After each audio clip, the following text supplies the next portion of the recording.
ଆଜି ଶାଶୁଘରକୁ ଶ୍ୱଶୁରଙ୍କ ଶ୍ରାଦ୍ଧ କରିବା ପାଇଁ ଯାଇଥିଲି। ଫେରିଲା ବେଳକୁ ଖୁଡ଼ି ଦେଖିକି ମୋତେ ଡାକିଲେ। ଯାଇକି ଦାଦାଙ୍କୁ ପ୍ରଣାମ କରି ସେଠି ଟିକେ କଥା ହେଇକି ଫେରିଲି। ଖୁଡ଼ି କହିଲେ ଟିକେ ଚା ପିଇ ଦେଇକି ଯିବୁ। ଇଏ ହେଲେ ଆମର ଖୁଡ଼ି।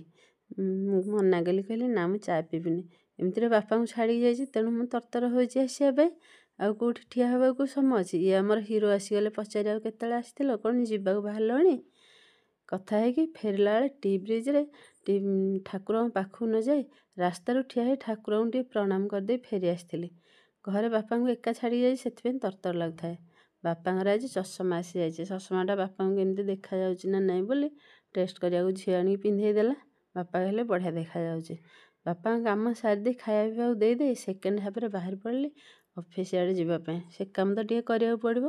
ଅଫିସରେ ଯାଇ ଦେଖିଲା ବେଳକୁ କେହି ନାହାନ୍ତି। ଆମେ 3 ଜଣ ଯାଇଥିଲୁ, ମ୍ୟାଡ଼ାମ୍ ଥିଲେ। ତେଣୁ ଆମ କାମଟା ଟିକେ ସହଜ ହେଇଗଲା।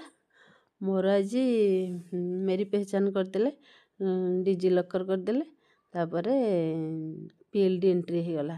ପିଏଲ୍ଡି ଏଣ୍ଟ୍ରି ସବୁ ସରିନି। ଅନ୍ୟମାନେ ଶୁଣିକି ଭାବନି ମୁଁ ଯାଇକି ଶେଷ କରିଦେଇଛି ଭାବିକି ଛାନିଆ ହେଇଯାଉନି ମ। ଅଳ୍ପ ହେଇଛି, ଆହୁରି ମୋର ବହୁତ ବାକି ଅଛି। ସୁଷମାର ହେଇନଥିଲା, ସୁଷମା ଆସିକି କରିଦେବା କଥା। ସେ କରିଛନ୍ତି ନା ନାହିଁ ମୁଁ ତ ଜାଣିନି। ଯଦି କରିନଥିବେ କାଲି ଆଡ଼କୁ ଆସିକି କରିଦେବେ। କାମ ଏମିତି ସାରି ଦେଇକି ପୁଣି 4ଟା ବେଳକୁ ଫେରି ଆସିଲେ। ଜୟ ଜଗନ୍ନାଥ।